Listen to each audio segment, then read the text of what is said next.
দুর্নীতি দমন কমিশনের নেতৃত্বে সংখ্যাগত বড় পরিবর্তনের সুপারিশ যাচ্ছে অন্তর্বর্তী সরকারের কাছে। ৩-এর পরিবর্তে ৫ সদস্যের কমিশন চায় সংস্কার কমিশন। দুদককে রাজনৈতিক আমলাতন্ত্রের প্রভাবমুক্ত রাখা, শক্তিশালী আইনি ভিত্তি প্রতিষ্ঠা সহ বিভিন্ন প্রস্তাবনা থাকছে দুদক সংস্কার কমিশনের প্রস্তাবনায়।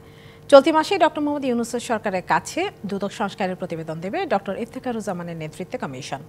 আদিত্য আরাফাতের প্রতিবেদন। দুদকে সিদ্ধান্ত নেয়ার সর্বোচ্চ ক্ষমতা কমিশনের। বর্তমান কাঠামোতে কমিশনের সদস্য সংখ্যা ৩ জন, এর মধ্যে একজন কমিশনের চেয়ারম্যান।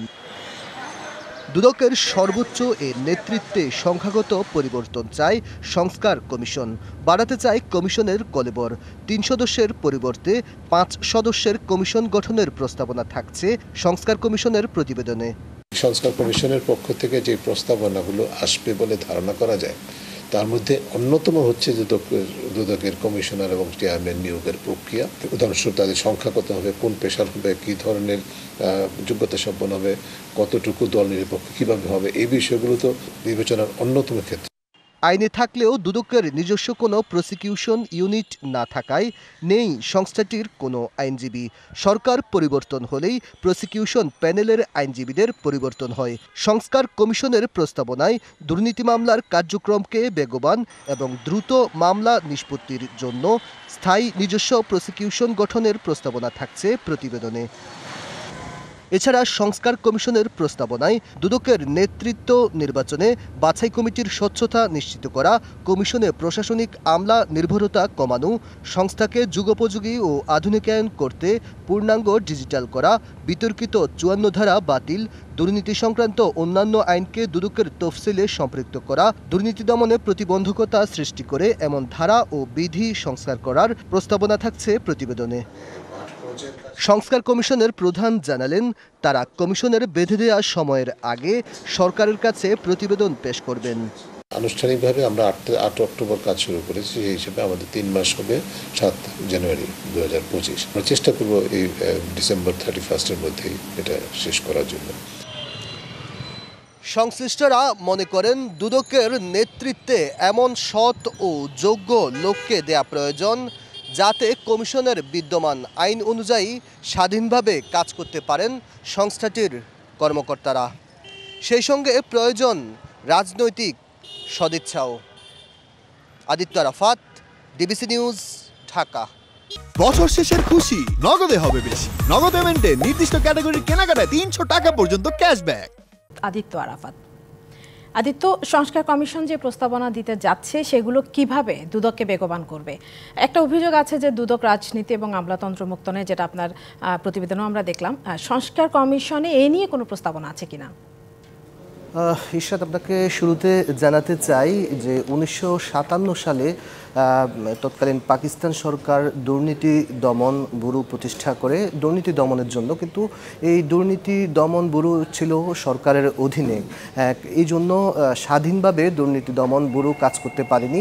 এই কারণে এই দুর্নীতি দমন ব্যুরোকে ২০০৪ সালে কমিশনে রূপ লাভ করে, অর্থাৎ কমিশনে রূপান্তর করা হয়।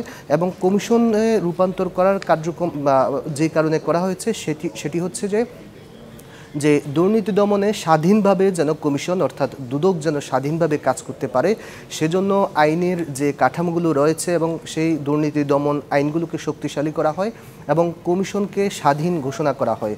এবং কমিশনকে ২০০৪ সালে দুর্নীতি দমন কমিশন যাত্রা শুরু করলেও দুদকের কার্যক্রম নিয়ে, দুদকের নানা মামলা তদন্ত নিয়ে ব্যাপক সমালোচনা রয়েছে এবং দুদককে বিভিন্ন মহল থেকে কেউ বলেছে নখদন্তহীন বাঘ এবং কেউ বলেছে যে আজ্ঞাবহ সরকারের একটি আজ্ঞাবহ প্রতিষ্ঠান।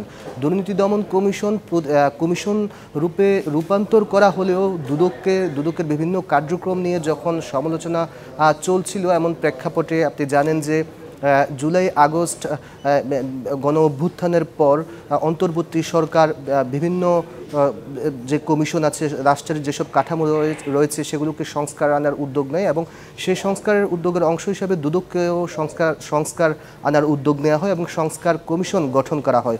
সংস্কার কমিশনের কাছে বেশ কিছু প্রস্তাবনা রয়েছে। সেখানে উল্লেখযোগ্যভাবে যদি আমি বলতে চাই যে বেগবান করার জন্য যেটি আপনি বলেছেন, যেমন নিজস্ব প্রসিকিউশন ইউনিট গঠনের একটি প্রস্তাবনা থাকবে, সংস্কার কমিশন। আপনাকে জানাতে চাই যে বর্তমানে দুদকের নিজস্ব কোনো আইনজীবী নেই, তো এই কারণে যখন সরকার পালাবদল হয় তখন দুদকের আইনজীবীও পরিবর্তন হয়, অর্থাৎ দুদকের নিজস্ব কোনো আইনজীবী না থাকায় সে আইনজীবীদের কোনো দায়বদ্ধতা বা জবাবদিহিতেও থাকে না, সরকার পরিবর্তনের সাথে তাদের আইনজীবীও পরিবর্তন হয়।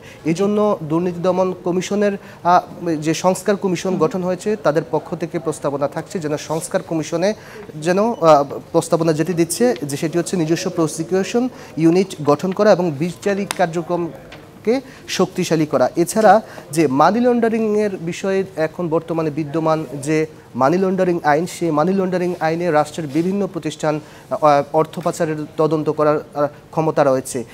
এই কারণে দুর্নীতি দমন কমিশন আগে এককভাবে মানি লন্ডারিং অর্থাৎ অর্থ পাচারের তদন্ত করতে পারত, এখন বর্তমানে তা পারছে না। সেই কারণে যে অর্থ পাচারের যে তদন্তকারী প্রতিষ্ঠানগুলো রয়েছে সবগুলো যেন সমন্বয় করে দুদক যেন আরও আইনি কাঠামো যেন তাদের মানি লন্ডারিং অর্থ পাচারের রোধে তদন্তের কাজে যেন আরও একটু শক্তিশালীভাবে গঠন করা যায় সে বিষয়টি তাদের প্রস্তাবনায় রয়েছে।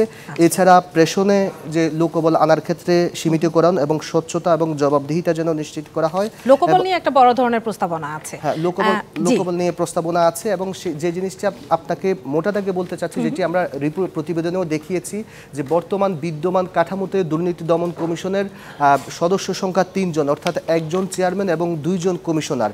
বর্তমানে যে সংস্কার কমিশন যে প্রস্তাবনা দিতে যাচ্ছে তাদের কাছে বিভিন্ন মহল থেকেও দুর্নীতি দমন কমিশন সহ বিভিন্ন সংগঠন ব্যক্তির পর্যায়ে থেকেও প্রস্তাবনা এসেছে যে কমিশনের কাঠামো কিভাবে বাড়ানো যায়। তো সংস্কার কমিশন মোটা দাগে এই কমিশনের কলেবর বাড়ানোর প্রস্তাবনা যাচ্ছে, সেটি সরকারের কাছে যে তারা সংস্কার কমিশন ডিসেম্বরের চলতি মাসে যে প্রতিবেদন দেবে সেখানে কমিশনের যে কলেবর বাড়ানো 3 থেকে বর্তমান যে 3 সদস্যের কমিশন রয়েছে 3 থেকে সেটি যাতে 5 সদস্যের কমিশন গঠন করা হয় সে বিষয়ে প্রস্তাবনা যাচ্ছে। এছাড়া দুদকের যে কার্যক্রম রয়েছে সেটি যেন আধুনিকায়ন, যুগোপযোগী এবং ডিজিটালাইজড করা হয়, এসব প্রস্তাবনা থাকছে।